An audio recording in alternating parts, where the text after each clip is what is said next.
Corona కారణంగా వాయిదా పడ్డ సినిమాలన్నీ ఒకదాని తర్వాత మరోటి థియేటర్స్ లో విడుదలకు సిద్దమవుతున్నాయి. ఇప్పటికే బాక్స్ ఆఫీస్ వద్ద పలు పెద్ద సినిమాలు భారీ విజయాన్ని సాధించాయి. ఈ మధ్యనే పవర్ స్టార్ పవన్ కళ్యాణ్ హీరోగా నటించిన భీమ్లా నాయక్ సినిమా విడుదలై బాక్స్ ఆఫీస్ వద్ద మంచి విజయాన్ని సాధించింది. విడుదలైన మొదటి రోజు సినిమా 2 తెలుగు రాష్ట్రాల్లో 37.3 కోట్లతో అందరి దృష్టిని ఆకర్షించింది. గతంలో 34.8 కోట్లతో పుష్ప సినిమా రికార్డు సృష్టించగా ఈ రికార్డుని బ్రేక్ చేసింది భీమ్లా నాయక్.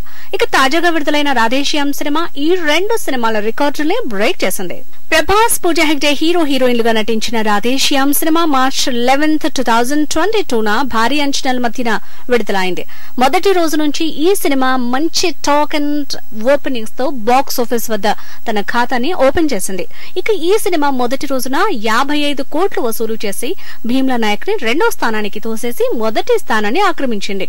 ఈ సినిమాలో ప్రభాస్ ఒక ప్రముఖ హస్త సాముద్రికుడి పాత్రలో కనిపించారు. ఇక ఈ సినిమా హిందీలో 5 కోట్లని వసూలు చేసిందని, ఓవర్సీస్ లో మొదటి రోజునే 1 మిలియన్ మార్క్ దాటిందని ట్రేడ్ వర్గాలు చెప్తున్నాయి.